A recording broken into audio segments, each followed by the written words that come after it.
कहानी की शुरुआत में हम अमेरिका के न्यूयॉर्क शहर को देखते हैं, जो पूरी तरह से वीरान हो चुका है। एक वक्त था कि न्यूयॉर्क शहर अपनी जगमगाती हुई रोशनियों के लिए जाना जाता था, लेकिन आज यह शहर पूरी तरह से एक खौफनाक सन्नाटे में डूबा हुआ है। चारों तरफ लावारिस गाड़ियां बिखरी पड़ी हैं, बिल्डिंग्स सुनसान खड़ी हैं और दूर दूर तक इंसान का नामो निशान तक नहीं दिख रहा। तो आखिर सवाल आता है कि क्या इस शहर के सभी लोग मर गए हैं, या फिर इस शहर में कोई ऐसी खतरनाक चीज घूम रही है जिसके डर से कोई भी इंसान बाहर नहीं निकल रहा। और इस सवाल का जवाब देने के लिए तभी हम शहर के बीचों बीच एक रेड कलर की कार को देखते हैं, जिसे इस फिल्म का हीरो रॉबर्ट फुल स्पीड से शहर की वीरान सड़क पर भगा रहा होता है। और रॉबर्ट के साथ वाली सीट पर उसका कुत्ता भी होता है, जिसका नाम सैम है। दरअसल ये दोनों शिकार की तलाश में होते हैं और तभी उन्हें सामने एक हिरणों का झुंड दिखाई देता है, जिसे देखकर रॉबर्ट उनके पीछे कार लगा देता है और हिरणों पर गोलियां चलाता है। लेकिन रॉबर्ट की एक गोली भी किसी हिरण को नहीं लगती और कुछ दूर आगे आने के बाद रॉबर्ट कार रोक देता है, क्योंकि सामने का रास्ता लावारिस गाड़ियों से ब्लॉक था और इसी चीज का फायदा उठाते हुए सभी हिरण भाग जाते हैं। लेकिन तभी रॉबर्ट को कुछ दूरी पर एक हिरण दिखाई देता है, जिसे देखकर रॉबर्ट चुपके से पीछे के रास्ते से जाकर उस हिरण के काफी करीब पहुंच जाता है और रॉबर्ट अपनी स्नाइपर गन से उस हिरण को मारने ही वाला होता है कि तभी एक शेर आकर उस हिरण पर हमला कर देता है। अब यहाँ रॉबर्ट बंदूक की नोक पर उस शेर से हिरण छीन तो सकता था, लेकिन तभी वहाँ पर एक फीमेल शेर अपने बच्चे के साथ आती है, जिसे देखकर रॉबर्ट को अपनी फैमिली की याद आ जाती है और फिर रॉबर्ट उस शेर पर गोली नहीं चलाता। इसी दौरान रॉबर्ट की घड़ी में अलार्म बजता है, जिसे सुनकर रॉबर्ट आसमान की तरफ देखता है और वो देखता है कि सूरज डूबने वाला है, यानी कि जल्दी ही अंधेरा हो जाएगा। और अंधेरे के डर से रॉबर्ट के चेहरे पर घबराहट साफ नजर आने लगती है, जैसे वो जानता हो कि यहाँ रात के अंधेरे में एक ऐसी चीज बाहर निकलती है जो बहुत ही ज्यादा खतरनाक है। अब यहाँ रॉबर्ट जल्दी से अपने कुत्ते के साथ गाड़ी में बैठकर घर की तरफ आने लगता है और घर पहुंचकर रॉबर्ट सबसे पहले अपने घर के दरवाजे के बाहर ब्लीच छिड़क देता है, ताकि वो खतरनाक चीज रॉबर्ट के स्मेल को सूंघते हुए उसके घर तक न पहुंच सके। अब अंधेरा होने से पहले रॉबर्ट जल्दी से अपने घर के सभी खिड़की दरवाजे बंद कर देता है और घर की सभी लाइट्स को बंद करके पूरे घर में अंधेरा कर देता है। जिसके बाद रॉबर्ट अपने कुत्ते के साथ चुपचाप बिना आवाज निकाले बाथ टब में सो जाता है और तभी घर के बाहर से काफी अजीब सी डरावनी आवाजें आने लगती हैं, जिसे सुनकर रॉबर्ट डर के मारे अपने मुंह पर हाथ रख देता है। तो आखिर वो क्या चीज है जिससे रॉबर्ट इतना ज्यादा डरा हुआ है और बाहर पूरा शहर वीरान हो गया है? दरअसल यहाँ जैसे ही रात का अंधेरा छा जाता है, तब बाहर की दुनिया इंसानों के रहने के लायक नहीं बचती, क्योंकि चारों तरफ खतरनाक ज़ॉम्बीज पूरे शहर में फैल जाते हैं और ये ज़ॉम्बी इंसानों को देखते ही मार डालते हैं। दरअसल इन ज़ॉम्बीज की शुरुआत आज से 3 साल पहले हुई, जहां इंसानों ने कैंसर की बीमारी के लिए एक ऐसा वायरस तैयार किया जिससे कैंसर की बीमारी तो ठीक नहीं हो पाई, लेकिन इस वायरस से इंसान इन्फेक्टेड होकर ज़ॉम्बीज में बदलने लगे। और ये वायरस इतनी तेजी से फैलने लगा कि कुछ ही महीनों में इस वायरस ने दुनिया के 90% लोगों को इन्फेक्टेड कर दिया और वायरस से इन्फेक्टेड लोगों को डार्क सीकर्स कहा जाने लगा। और अब बस कुछ ही बचे कुचे लोग रॉबर्ट की तरह छुपकर जिंदगी गुजार रहे हैं। इन इन्फेक्टेड लोगों को डार्क सीकर्स इसलिए कहा जाता है क्योंकि यह डार्क सीकर्स सिर्फ रात में निकलते हैं। अगर यह लोग दिन में निकलें तो इनकी स्किन बहुत ज्यादा सेंसिटिव होने की वजह से धूप में जल जाएगी, इसलिए यह डार्क सीकर्स रात में निकलकर इंसानों को तलाश करते हैं। साथ ही इन डार्क सीकर्स की सूंघने की शक्ति बहुत ज्यादा तेज है, इसीलिए हर रोज रॉबर्ट अपने घर के दरवाजे के पास ब्लीच छिड़कता है। वहीं अगली सुबह रॉबर्ट की नींद से आंख खुलती है और नींद से जागने के बाद रॉबर्ट सबसे पहले एक्सरसाइज करता है। इसके बाद रॉबर्ट अपने घर के बेसमेंट में बनी लैब में जाता है, जहां हमें पता चलता है कि रॉबर्ट एक साइंटिस्ट है और उसने पिंजरों में कई सारे चूहों को बंद किया है, जिस पर रॉबर्ट एक्सपेरिमेंट कर रहा है। दरअसल आज से 3 साल पहले वायरस फैलने की वजह से रॉबर्ट की वाइफ और उसकी बेटी मारी गई थी और रॉबर्ट की फैमिली के मरने के बाद अब रॉबर्ट की जिंदगी का सिर्फ एक ही मकसद है और उसका मकसद है वायरस से इन्फेक्टेड लोगों का इलाज ढूंढना, ताकि वो डार्क सीकर्स का इलाज करके उन्हें वापस नॉर्मल इंसान बना सके। जिसके लिए रॉबर्ट ने कई एंटीडोट्स चूहों पर एक्सपेरिमेंट के तौर पर इस्तेमाल किए, लेकिन रॉबर्ट अभी तक एक परफेक्ट एंटीडोट बनाने में कामयाब नहीं हो सका। और आज जब रॉबर्ट इन्फेक्टेड चूहों को देखने आता है जिन्हें रॉबर्ट ने दवाई दी होती है, तो रॉबर्ट चूहों को देखकर बहुत ही मायूस हो जाता है, क्योंकि चूहों पर उसकी दवाई ने असर नहीं किया था और चूहे पहले की तरह बहुत ज्यादा एग्रेसिव थे। लेकिन तभी रॉबर्ट की जब आखिरी पिंजरे में बंद चूहे पर नजर पड़ती है तो वो हैरान रह जाता है, क्योंकि वो चूहा बाकी चूहों से बिल्कुल अलग और शांत था, जिसका मतलब कि वो चूहा ठीक हो रहा था और उस पर दवाई असर कर रही थी। ये देखकर रॉबर्ट खुश हो जाता है और उसे एक उम्मीद मिल जाती है। अब यहाँ रॉबर्ट उस दवाई का नंबर नोट कर लेता है जो दवाई रॉबर्ट ने इस चूहे को दी थी। और अब पिछले कई महीनों की मेहनत के बाद रॉबर्ट ने एक परफेक्ट दवाई तैयार कर ली थी। लेकिन अब इस दवाई को रॉबर्ट को एक ज़ॉम्बी पर टेस्ट करना होगा, जिसके लिए रॉबर्ट को एक जिंदा ज़ॉम्बी को पकड़ना होगा, जो कि यह काम बहुत ही मुश्किल था। इसके बाद रॉबर्ट अपने डेली रूटीन की तरह सैम के साथ घर से बाहर निकल आता है और गाड़ी में बैठकर पास के एक स्टोर के पास गाड़ी रोकता है, जहां उसने खुद ही सिक्योरिटी गार्ड के तौर पर एक डमी आदमी को दरवाजे के पास खड़ा किया होता है। और यहाँ रॉबर्ट उस डमी पुतले को गुड मॉर्निंग कहकर अंदर आता है। साथ ही शॉप के अंदर रॉबर्ट ने और भी कई पुतले खड़े किए थे, जिनसे रॉबर्ट नॉर्मल इंसानों की तरह बातें करने लगता है। दरअसल पिछले 3 सालों से अकेले इस शहर में रहते हुए रॉबर्ट अपनी तन्हाई को दूर करने के लिए इन पुतलों से बातें करता है। अब शॉप से जरूरत का सामान उठाने के बाद रॉबर्ट अपने कुत्ते के साथ गाड़ी में बैठकर एक सी पोर्ट पर आता है। और यहाँ हमें पता चलता है कि रॉबर्ट हर दोपहर यहाँ इस सी पोर्ट पर आता है और रेडियो पर अनाउंसमेंट चलाता है, जिसमें वो कहता था, मेरा नाम है रॉबर्ट और मैं न्यूयॉर्क शहर का एक सर्वाइवर हूँ। अगर मेरी तरह कोई और भी कहीं जिंदा बचा है तो मैं तुम्हें खाना, रहने की जगह और सेफ्टी दे सकता हूँ। अगर कोई मुझे सुन रहा है और उसे मदद की जरूरत है तो मैं तुम्हें हर दोपहर इसी सी पोर्ट पर मिलूंगा। रॉबर्ट रेडियो पर यह अनाउंसमेंट इसलिए चलाता है क्योंकि उसे उम्मीद है कि एक ना एक दिन रेडियो पर कोई मेरी आवाज सुनकर जरूर यहाँ आएगा। इसके बाद रॉबर्ट एक बड़े शिप में रखे गए ढेर सारे जेट्स में से एक ब्लैक जेट के ऊपर खड़ा होकर गोल्फ खेलता है। और इस दौरान सैम यानी कि रॉबर्ट का कुत्ता उसके शॉट्स को देख रहा होता है। लेकिन तभी अचानक सैम दूसरी तरफ देखने लगता है, जैसे उसने कुछ अजीब सी चीज देख ली हो। ये देखकर रॉबर्ट गन के स्कोप से उस तरफ देखता है और वहाँ उसे एक हिरण दिखाई देता है। अब रॉबर्ट भी हर रोज सब्जी खाकर बोर हो गया होता है, इसलिए रॉबर्ट सैम के साथ उस हिरण का पीछा करने लगता है। लेकिन जैसे ही यह दोनों उस हिरण के करीब पहुंचते हैं तो वो हिरण इन्हें देख लेता है और इन्हें देखते ही वो हिरण भागने लगता है। तब यह दोनों भी हिरण का पीछा करने लगते हैं, लेकिन हिरण भागता हुआ एक बिल्डिंग के अंदर चला जाता है, जहां अंदर काला अंधेरा होता है। और यहाँ सैम भी उस हिरण के पीछे बिल्डिंग के अंदर चला जाता है। ये देखकर रॉबर्ट परेशान हो गया, क्योंकि दिन के वक्त ऐसी अंधेरी जगहों में डार्क सीकर्स हो सकते थे। और अब सैम को वापस लाने के लिए रॉबर्ट न चाहते हुए डरा सहमा बिल्डिंग के अंदर चला जाता है। अंदर एकदम काला अंधेरा होता है, इसलिए रॉबर्ट अपने राइफल की टॉर्च ऑन कर देता है, जिसके बाद वो सैम को ढूंढने लगता है। और यहाँ अंदर रॉबर्ट को काफी अजीब सी आवाजें सुनाई देने लगती हैं। लेकिन रॉबर्ट जैसे तैसे हिम्मत जुटाकर सैम को ढूंढने लगता है। और कुछ दूर आगे जाने के बाद उसे सामने एक मरे हुए जानवर का मुंह दिखाई देता है, जिसे देखकर रॉबर्ट मायूस हो जाता है, क्योंकि उसे लगा कि सैम मारा जा चुका है। लेकिन जैसे ही वो कुछ और आगे बढ़ता है तो यहाँ रॉबर्ट को पता चलता है कि ये सैम नहीं बल्कि वो हिरण है जिसका हम पीछा कर रहे थे। अब यहाँ रॉबर्ट फिर से सैम को ढूंढने लगता है और जैसे ही वह सामने की तरफ टॉर्च ऑन करता है तो सामने का नजारा देखकर उसके गले में सांस अटक जाती है, क्योंकि सामने ढेर सारे डार्क सीकर्स दीवार की तरफ अपना मुंह करके खड़े हुए थे। यह देखकर रॉबर्ट जल्दी से राइफल की टॉर्च पर हाथ रखकर रोशनी बंद कर देता है। लकीली डार्क सीकर्स रॉबर्ट को देख नहीं पाते और रॉबर्ट की जान बच जाती है। अब यहाँ रॉबर्ट हल्के कदमों से पीछे हटते हुए दूसरे कमरे में चला जाता है, जहाँ उसे सामने एक टेबल के नीचे सैम नजर आ जाता है, जिसे देखकर रॉबर्ट उसके पास जाता है और उससे कहता है कि चलो हमें जल्द ही यहाँ से निकलना होगा, नहीं तो हम दोनों मारे जाएंगे। लेकिन डर के मारे सैम की वहाँ से निकलने की हिम्मत नहीं हो रही थी और सैम पीछे की तरफ कदम रखते हुए कहीं और देख रहा होता है, जैसे उसने कुछ देख लिया हो। अब सैम जिस तरफ देख रहा था उस तरफ जब रॉबर्ट राइफल की टॉर्च ऑन करता है तो उसे सामने एक डार्क सीकर्स दिखाई देता है, जो इन पर हमला करने के लिए बढ़ रहा था। लेकिन उसके हमला करने से पहले ही रॉबर्ट उसे गोलियों से भून देता है, जिसके बाद रॉबर्ट सैम को लेकर वहां से भागने लगता है। लेकिन गोलियों की आवाज सुनकर सारे डार्क सीकर्स रॉबर्ट के पीछे लग जाते हैं और वह डार्क सीकर्स रॉबर्ट के काफी करीब पहुंच जाते हैं। अब जैसे ही रॉबर्ट खिड़की के करीब पहुंचता है तभी एक डार्क सीकर रॉबर्ट पर हमला कर देता है और अब यहाँ बाहर निकलने का दूसरा कोई रास्ता न पाकर रॉबर्ट सामने की खिड़की को तोड़कर बाहर कूद जाता है और साथ में ही उस डार्क सीकर को भी बाहर ले आता है और देखते ही देखते वह डार्क सीकर धूप में जलकर मारा जाता है। अब यहाँ रॉबर्ट के दिमाग में एक आइडिया आता है, क्योंकि उसे पता चल गया होता है कि यहाँ इस बिल्डिंग में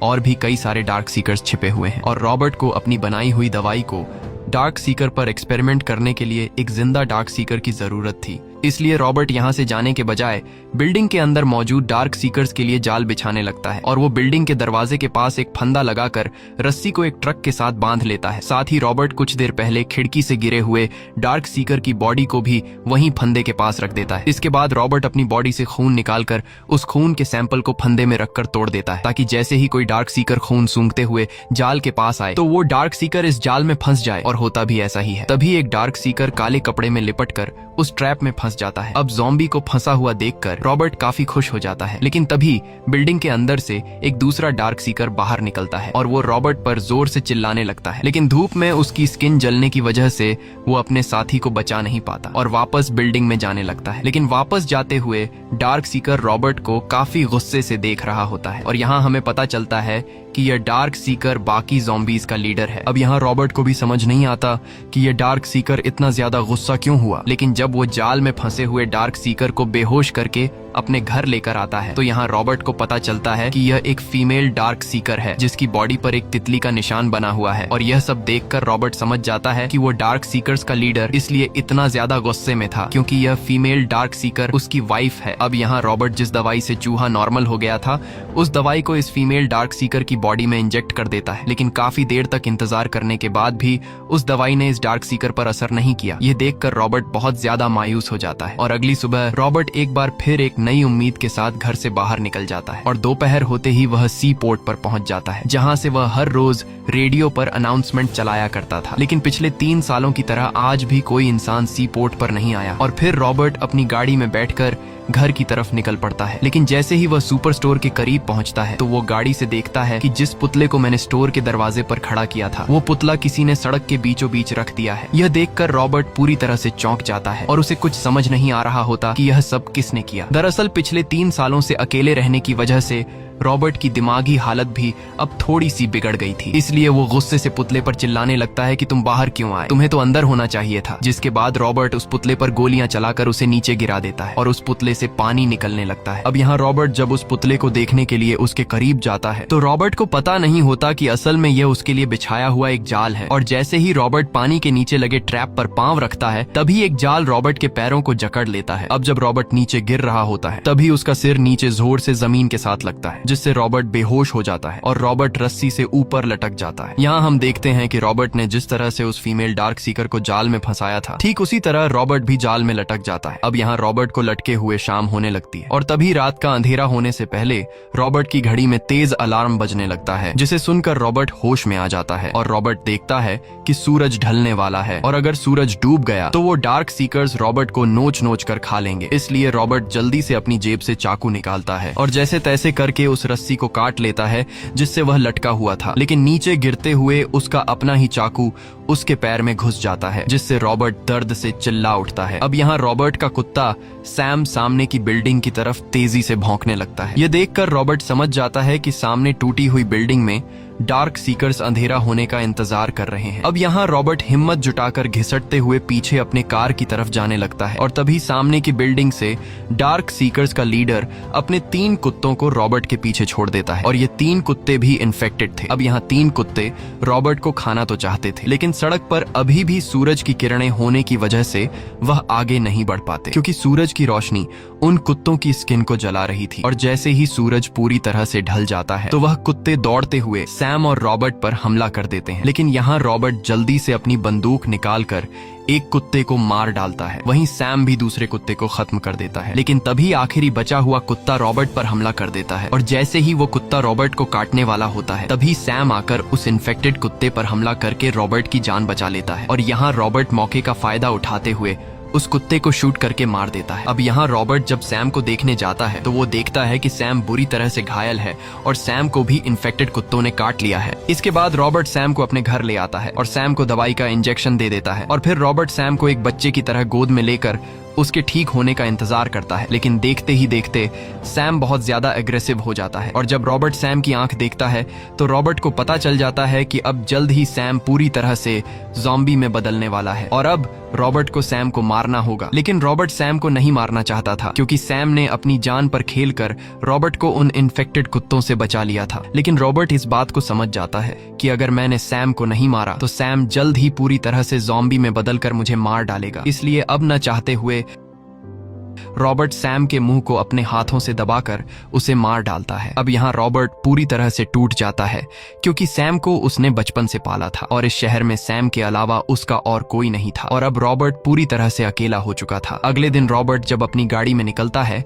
तो वो अपने बगल वाले सीट में सैम को न पाकर गुस्से से पागल हो जाता है और बदले की आग में जलने लगता है। इसलिए रात होते ही वो सभी डार्क सीकर्स को मारने का प्लान बना लेता है और सी पोर्ट पर पहुंचकर वहां बैठ जाता है। अब रात को जब डार्क सीकर्स रॉबर्ट को सी पोर्ट पर बैठा हुआ देखते हैं तो सभी डार्क सीकर्स तेजी से रॉबर्ट की तरफ दौड़ने लगते हैं और यहाँ रॉबर्ट भी फुल स्पीड से गाड़ी चलाकर एक एक करके कई सारे ज़ॉम्बीज को उड़ा देता है। लेकिन ज़ॉम्बीज की तादाद कम नहीं हो रही थी और सभी ज़ॉम्बीज रॉबर्ट की गाड़ी को चारों तरफ से घेर लेते हैं, जिसके बाद यह लोग रॉबर्ट की गाड़ी को उल्टा पलट देते हैं और अब रॉबर्ट कुछ भी नहीं कर सकता था। साथ ही रॉबर्ट बुरी तरह से घायल भी हो गया था और तभी डार्क सीकर्स का लीडर गाड़ी के अंदर घुस जाता है और वो डार्क सीकर लीडर रॉबर्ट पर काफी गुस्सा होता है। अब जैसे ही वो डार्क सीकर रॉबर्ट को मारने वाला होता है तभी पीछे से एक बहुत ही तेज रोशनी चमकती है जिसे देखकर सभी डार्क सीकर्स भाग जाते हैं। अब यहाँ एक लड़की रॉबर्ट को बेहोशी की हालत में गाड़ी से खींचकर बाहर निकाल लेती है और फिर रॉबर्ट को गाड़ी में बैठाकर उससे पूछती है कि तुम कहाँ रहते हो। तब यहाँ रॉबर्ट बुरी तरह से घायल होने की वजह से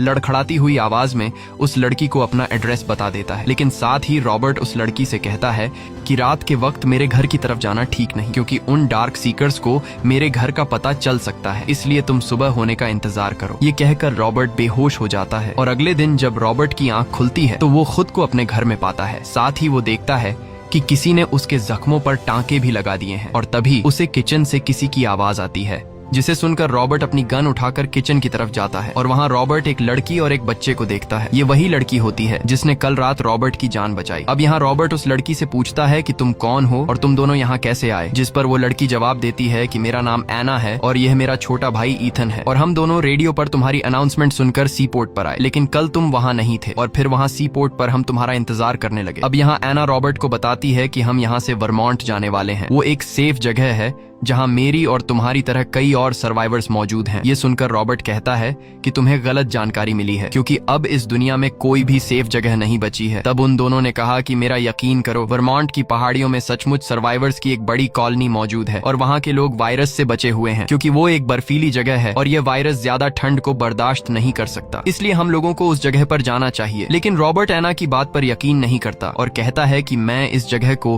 कभी भी छोड़कर नहीं जाने वाला हूँ और मैं हर हाल में यहाँ के इन्फेक्टेड लोगों को नॉर्मल करके ही रहूंगा। इसके बाद ये तीनों घर से बाहर निकल आते हैं और रॉबर्ट सुबह से इस बात को सोचकर परेशान होता है कि आखिर डार्क सीकर्स के पास इतना दिमाग कैसे आया कि उन्होंने मेरे ही जैसे एक जाल बनाकर मुझे उसमें फंसा लिया। और यहाँ रॉबर्ट डार्क सीकर्स की इतनी परफेक्ट प्लानिंग को देखकर हैरान रह जाता है क्योंकि अब तक रॉबर्ट को ये लग रहा था कि डार्क सीकर्स बस सिर्फ एक जिंदा लाश है जो न सोच सकते हैं और न ही उनके अंदर कोई इमोशंस हैं। लेकिन अब रॉबर्ट को समझ आ जाता है कि ये डार्क सीकर्स भी हमारी तरह एक प्रजाति हैं। वहीं एना का छोटा भाई ईथन पानी में नहाते हुए कहता है कि यह पानी कितना ज्यादा ठंडा है। ये सुनकर रॉबर्ट के दिमाग में एक आइडिया आता है और फिर वो सीधा अपनी लैब में आकर उस फीमेल डार्क सीकर को बर्फ के ऊपर लिटा देता है। जैसा कि एना ने रॉबर्ट को बताया था कि वायरस ठंड में सरवाइव नहीं कर सकता, इसीलिए अब रॉबर्ट उस फीमेल डार्क सीकर की बॉडी का टेम्परेचर कम करना चाहता है ताकि वो फिर से नॉर्मल इंसान में बदल जाए। इसी दौरान एना भी रॉबर्ट की लैब में आती है और एना देखती है कि रॉबर्ट ने सामने की दीवार पर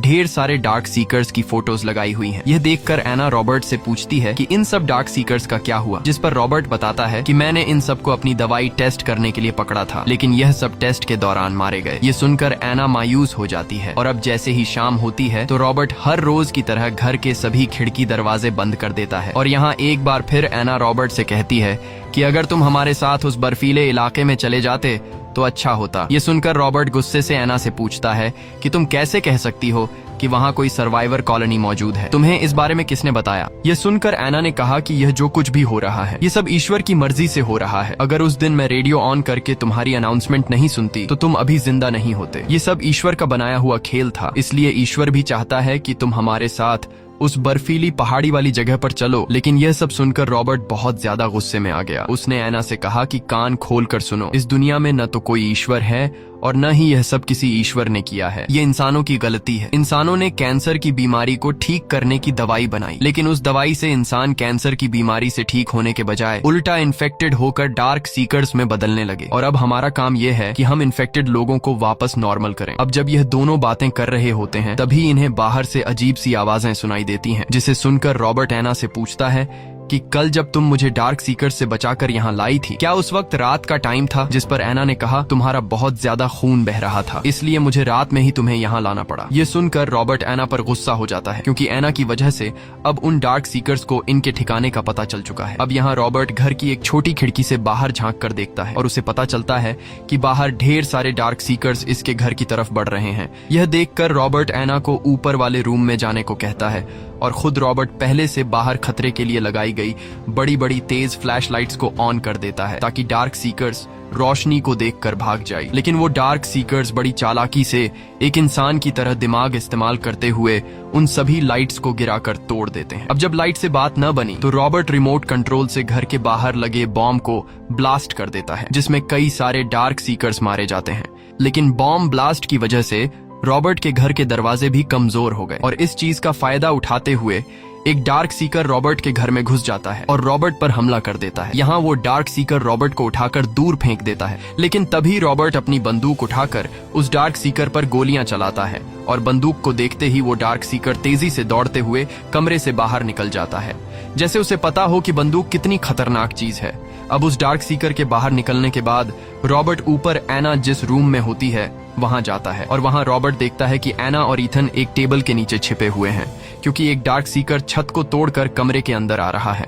अब यहाँ रॉबर्ट एना को बिल्कुल चुपचाप रहने को कहता है, पर तभी वो डार्क सीकर एना की आहट की आवाज सुन लेता है। अब जैसे ही वो डार्क सीकर एना को मारने के लिए जमीन पर आता है, तब रॉबर्ट उसे गोलियों से भूनकर मार देता है और तभी रॉबर्ट को फिर से बाहर से तेज चिल्लाने की आवाज सुनाई देती है। अब जब रॉबर्ट दरवाजे के एक छोटे से सुराख से बाहर देखता है तो बाहर उसे ढेर सारे और डार्क सीकर्स दिखाई देते हैं। साथ ही रॉबर्ट को डार्क सीकर्स का लीडर भी नजर आता है, जिसकी वाइफ को रॉबर्ट ने बेसमेंट में एक्सपेरिमेंट के लिए कैद रखा है। और यहाँ डार्क सीकर का लीडर जोर से चिल्लाकर सभी डार्क सीकर्स को हमला करने का ऑर्डर देता है। अब डार्क सीकर्स की इतनी बड़ी तादाद को अपने घर की तरफ आता हुआ देखकर रॉबर्ट जल्दी से एना को अपने साथ बेसमेंट में बने लैब में ले जाता है और बेसमेंट में पहुंचते ही रॉबर्ट कुछ ऐसा देखता है जिससे वो पूरी तरह से शॉक हो जाता है। यहाँ रॉबर्ट देखता है कि उसका एक्सपेरिमेंट कामयाब हो गया है, क्योंकि सच में उस फीमेल डार्क सीकर की बॉडी को बर्फ के ऊपर रखने की वजह से उसकी बॉडी से वायरस का असर खत्म होने लगा था और अब वो फीमेल डार्क सीकर ठीक होने लगी थी। लेकिन तभी बेसमेंट के अंदर सारे डार्क सीकर्स घुस आते हैं। ये देखकर रॉबर्ट जल्दी से अपने चेंबर के शीशे का दरवाजा बंद कर देता है, लेकिन वो डार्क सीकर्स रुकने का नाम ही नहीं ले रहे थे और वो चेंबर के शीशे को टक्कर मार मार कर तोड़ने की कोशिश करते हैं। ये देखकर रॉबर्ट डार्क सीकर्स को समझाने की कोशिश करता है और उनसे कहता है कि मैंने वायरस का इलाज ढूंढ लिया है, मेरे पास वैक्सीन है जिससे मैं तुम लोगों को वापस नॉर्मल इंसान में बदल सकता हूँ। लेकिन वो डार्क सीकर्स रॉबर्ट की कोई बात नहीं सुनते और सामने लगे शीशे को तोड़ने की कोशिश करते हैं। अब तभी वहाँ पर डार्क सीकर्स का लीडर आता है और वो बाकी डार्क सीकर्स को साइड पर करके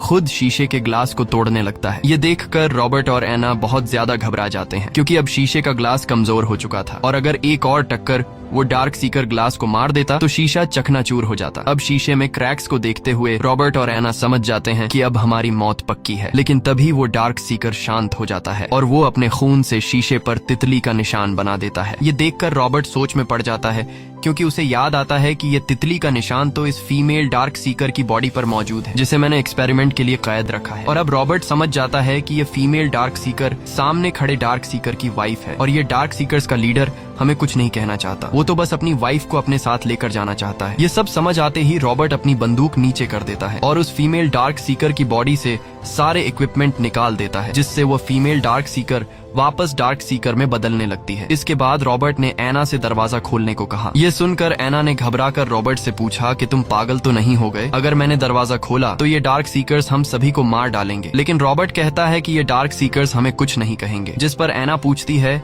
कि तुम्हें कैसे पता कि ये डार्क सीकर्स हमें कुछ नहीं कहेंगे। तब रॉबर्ट एना से कहता है कि याद है तुमने मुझसे कहा था कि ये सब कुछ ईश्वर कर रहा है और अब मैं ईश्वर की बात मान रहा हूँ। ये सुनकर एना दरवाजा खोल देती है और फिर खुद ही रॉबर्ट उस फीमेल डार्क सीकर को बाहर डार्क सीकर्स के लीडर के पास लेकर जाता है। तब यहाँ बाकी डार्क सीकर्स रॉबर्ट पर काफी गुस्सा होते हैं, लेकिन डार्क सीकर्स का लीडर सभी को शांत करता है और यहाँ रॉबर्ट उस फीमेल डार्क सीकर को इंजेक्शन लगाकर उसे वापस होश में ले आता है और होश में आते ही डार्क सीकर्स का लीडर अपनी वाइफ को प्यार करने लगता है और ये सब रॉबर्ट भी देख रहा होता है। यहाँ रॉबर्ट समझ जाता है कि इन डार्क सीकर्स में भी हम इंसानों की तरह इमोशंस हैं। इसके बाद डार्क सीकर्स का लीडर अपनी वाइफ को गोद में लेकर रॉबर्ट पर जोर से चिल्लाता है, जैसे वो रॉबर्ट से कह रहा हो कि हमें अपने हाल पर छोड़ दो। और फिर वो डार्क सीकर सामने की दीवार पर लगे अपने साथियों की तस्वीर को देखता है, जिसे देखकर वो बहुत ज्यादा उदास होता है। दरअसल इन डार्क सीकर्स के लिए रॉबर्ट ही एक मॉन्स्टर बन गया था, जो उनके साथियों को किडनैप करके उन्हें इलाज के नाम पर मार रहा था। अब रॉबर्ट को भी अपनी गलती का एहसास हो जाता है और रॉबर्ट मन ही मन